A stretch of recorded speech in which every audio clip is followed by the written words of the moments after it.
En esta presentación vamos a ver la segunda parte del tema inmunodeficiencias secundarias, con especial énfasis en infección por VIH-Sida, por ser esta la inmunodeficiencia secundaria más importante desde un punto de vista epidemiológico y de las consecuencias que trae a la persona y a la sociedad.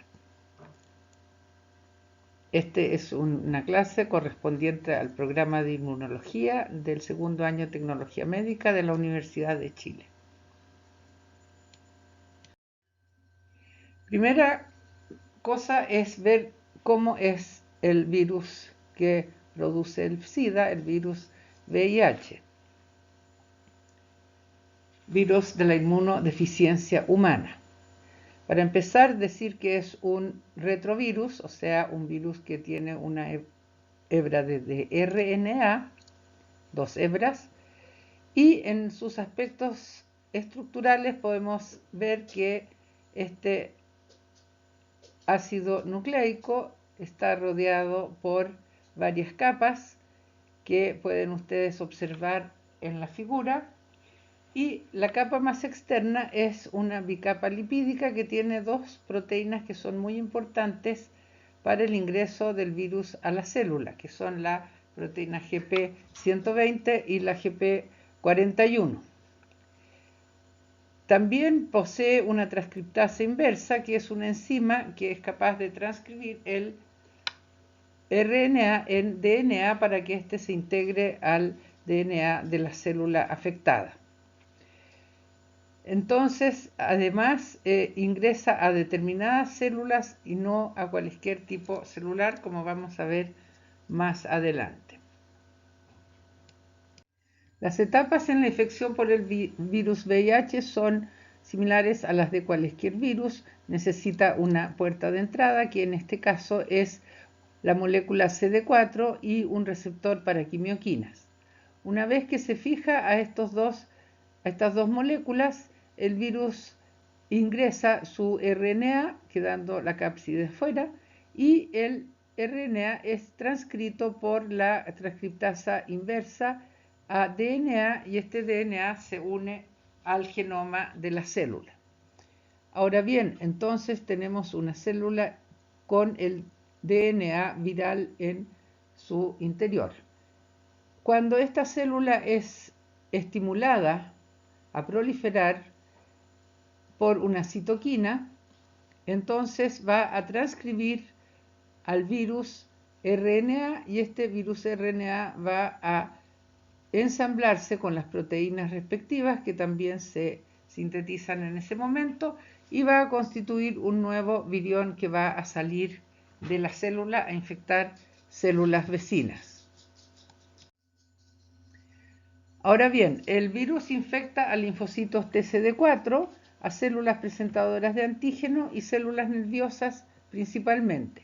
Se ha visto que además del ingreso que hemos descrito para el virus, también existe una transmisión desde las células dendríticas hacia los linfocitos TCD4 a través de canales que se forman y que permiten el paso directo del virus desde una célula a la otra, tal como se aprecia en estos esquemas y en estas microfotografías tomadas en el microscopio electrónico.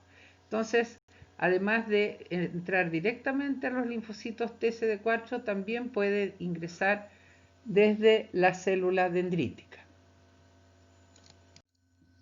¿Qué acontece en la célula afectada por el virus? Pueden pasar principalmente tres eventos. Uno es que el virus se transcriba a un DNA y se quede en la célula durante muchísimo tiempo, en el núcleo de la célula, sin ser transcrito. La otra posibilidad es que haya un crecimiento controlado, en el sentido de que se sintetizan muy pocas partículas virales que salen hacia el exterior. Y una tercera posibilidad es que esa célula que tiene el genoma viral en su interior sea estimulada por citoquinas, y en ese caso la célula produce gran cantidad de partículas virales que conducen a su lisis. El virus VIH tiene la particularidad de que presenta numerosas mutaciones a lo largo de un proceso infectivo. El virus sufre una mutación por cada ciclo de replicación viral. ¿Debido a qué? A que la transcriptasa reversa tiene un bajo nivel de fidelidad de copia DNA a partir del virus RNA. En segundo lugar, hay una ausencia de mecanismos de corrección de errores. Se copia con errores, pero no se corrigen.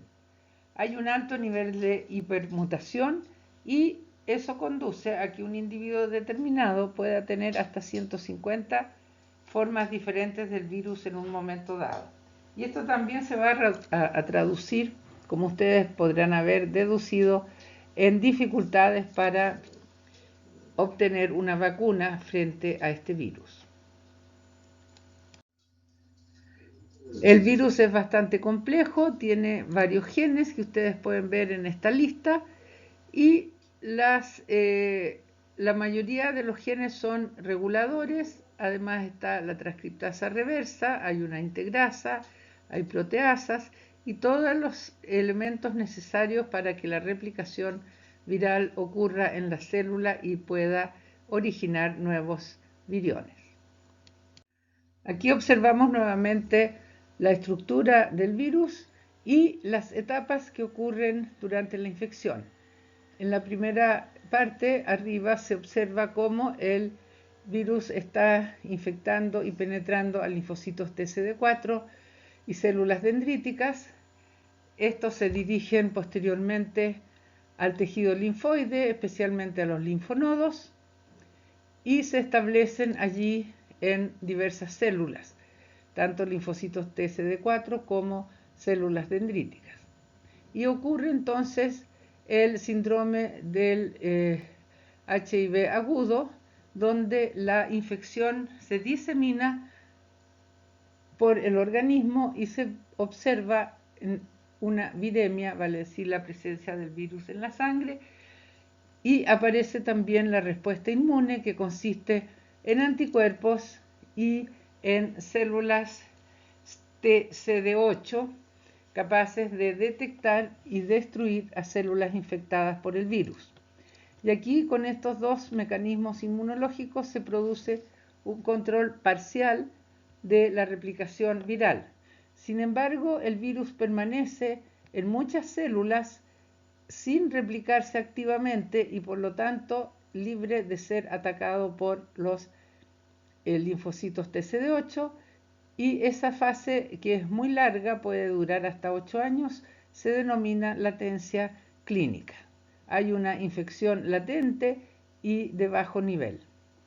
Posteriormente, cuando comienzan a haber otras infecciones microbianas por la inmunodepresión que se produce, entonces estas células que tienen el virus en su interior son estimuladas por citoquinas, por TNF fundamentalmente, y eso hace que se produzca una replicación viral importante que va a llevar a la destrucción del tejido linfoide y a la depresión de linfocitos TCD4. Entonces, mediante esta explicación uno puede correlacionar lo que está ocurriendo en el sistema inmunológico con lo que está pasando en el individuo. Y eso es lo que vemos acá. Si nosotros miramos esta curva, podemos ver que los linfocitos TCD4, señalados en azul, en la infección primaria comienza una disminución de los linfocitos TCD4, luego a las 12 semanas más o menos una breve recuperación y posteriormente una disminución paulatina a lo largo de varios años hasta que se produce el inicio de los síntomas generales del individuo cuando la cantidad de linfocitos es alrededor de 300 a 400 células por milímetro cúbico. Entonces, ¿qué es lo que pasa con las copias del RNA viral por mililitro de plasma? Podemos ver que inicialmente aumenta en forma abrupta y rápida entre las semanas 3 y 9 y posteriormente baja por acción de los anticuerpos y permanece baja hasta que comienzan los síntomas generales donde se produce una alza de estas partículas virales y aparecen las enfermedades oportunistas y finalmente se produce la muerte.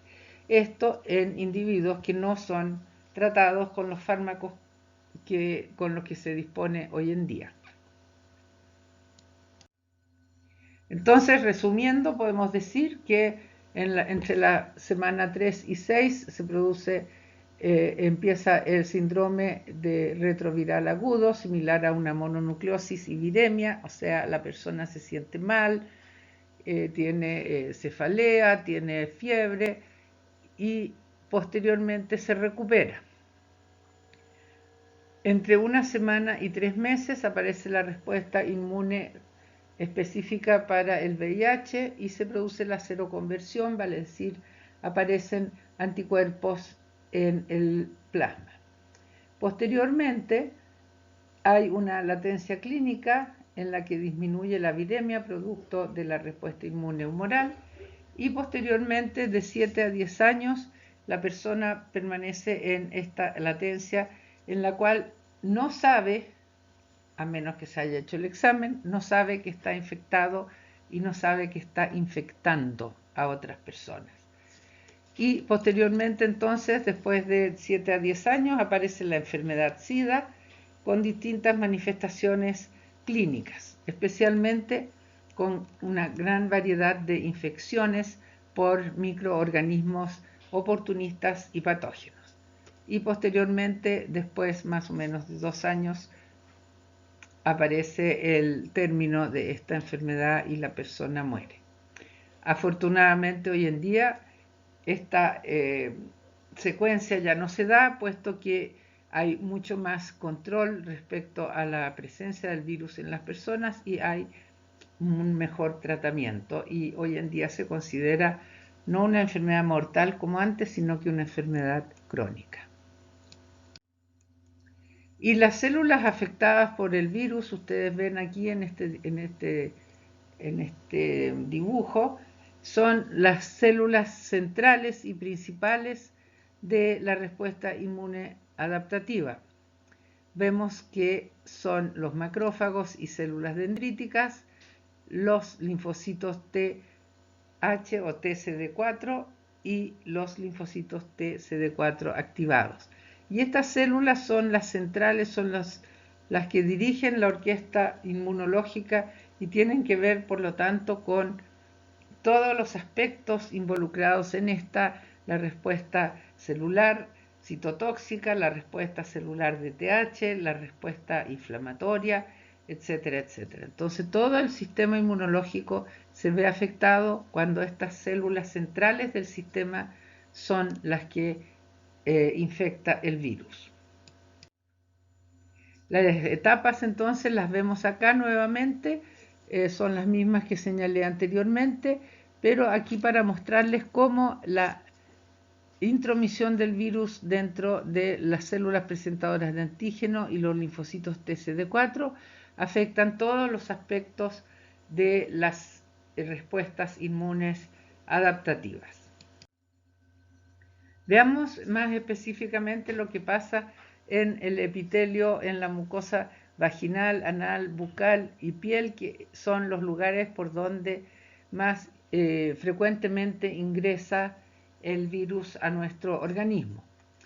En primer lugar, el virus se va a encontrar con elementos de la inmunidad innata, que fundamentalmente son el epitelio, que es una barrera mecánica que impide el ingreso, el mucus secretado por las glándulas cervicales, el lactobacilo y péptidos antimicrobianos también actúan en este momento y son parte de la inmunidad innata. Además, hay un pH bajo y se generan radicales del oxígeno que son capaces entonces de interactuar con las membranas y destruirlas. También hay células T gamma delta, macrófagos y células dendríticas en la submucosa.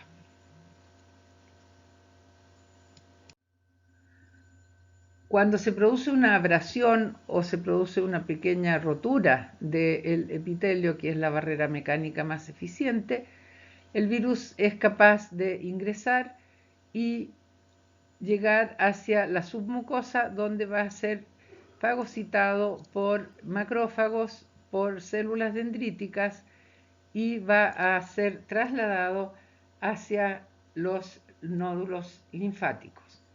Evidentemente, la vía de contagio más peligrosa es aquella que sufre mayores probabilidades de ser alterada por razones mecánicas.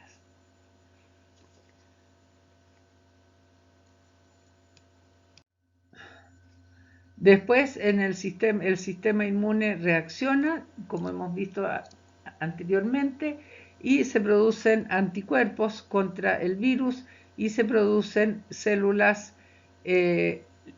linfocitos T CD4 y T CD8, especialmente los T CD8 van a atacar a las células infectadas por el virus. Y además van a aparecer IgG antivirales que van a bloquear el ingreso del virus al sistema. Entonces, las alteraciones que ocurren en el sistema inmune durante la infección VIH-Sida son las siguientes. En primer lugar, y como ustedes podrán haber deducido, se produce una disminución del número de linfocitos TCD4. Y también no solo disminuye el número, sino que los pocos que quedan tienen fallas funcionales importantes. Disminuye también la respuesta proliferativa de todos los linfocitos y disminuye la respuesta citotóxica tanto de células NK como de linfocitos T CD8.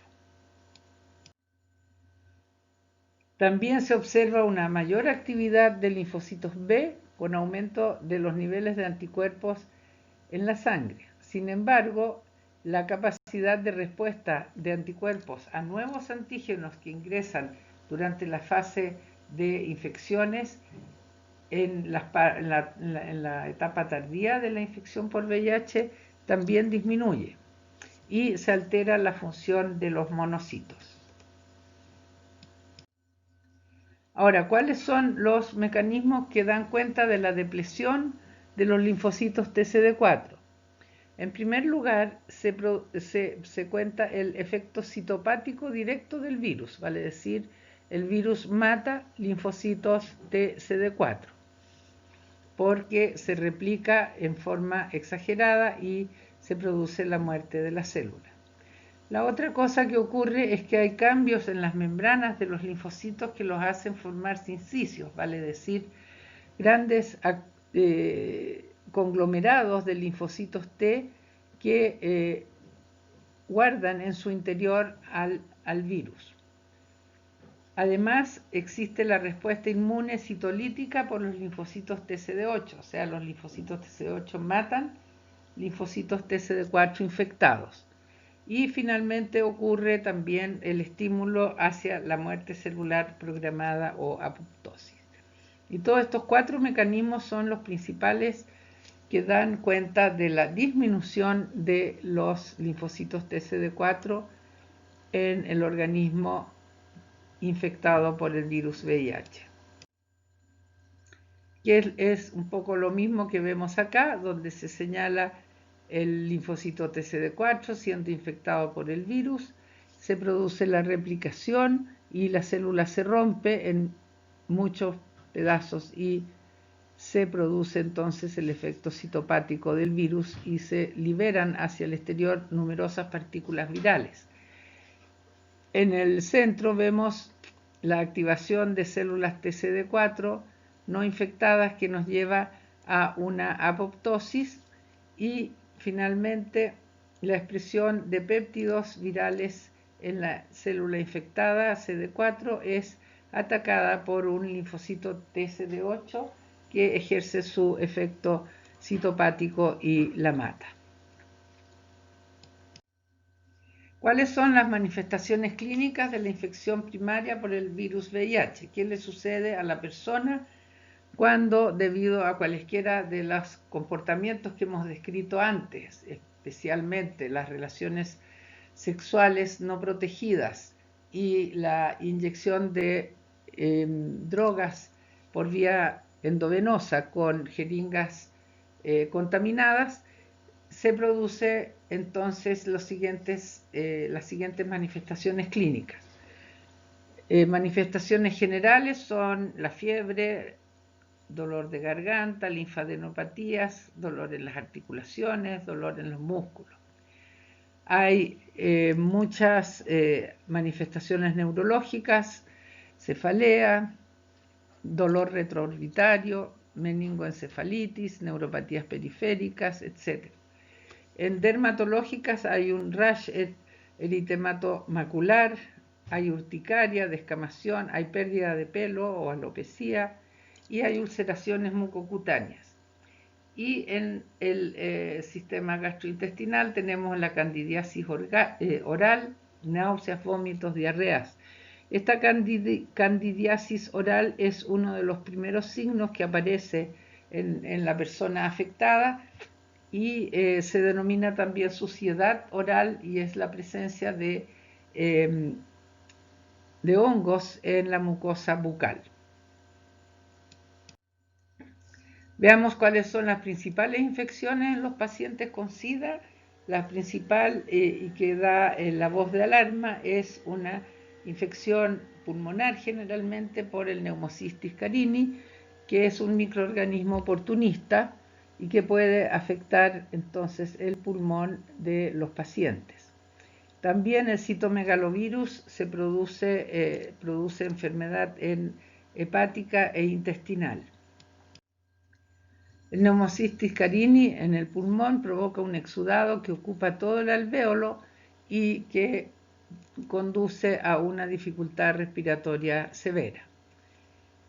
Además, el Pneumocystis carini puede producir focos calcificados renales cuando prolifera en ese órgano.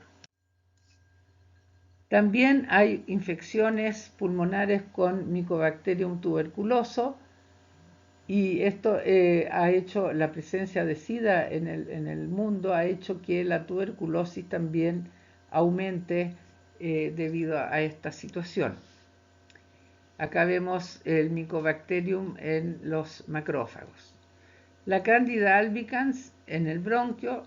Normalmente la Candida albicans es un hongo oportunista y se convierte en patógeno cuando el sistema inmune no es capaz de rechazarlo. También hay infecciones cerebrales por Toxoplasma gondii, como se observa acá. El sarcoma de Kaposi es otra manifestación que, si bien no es infecciosa, es muy típica y propia del SIDA, del paciente con SIDA, y son neoplasias que están diseminadas por todo el cuerpo. Acá vemos lo que les decía recién, la candidiasis o suciedad bucal. Vemos una infección por herpes simplex en la mano y la presencia de Candida albicans en distintas partes del cuerpo. Otras alteraciones que se producen frecuentemente en esta enfermedad es la presencia, como ya dije, del sarcoma de Kaposi. También pueden aparecer otras neoplasias como el linfoma de Burkitt, el linfoma cerebral primitivo y en la mujer el carcinoma infiltrante del cuello uterino. Esto porque las células cancerosas pueden surgir con mayor probabilidad y frecuencia en individuos inmunodeprimidos. Ahora, actualmente existe un tratamiento bastante eficaz para la infección por el VIH y los conceptos básicos se los pongo en este diapositivo.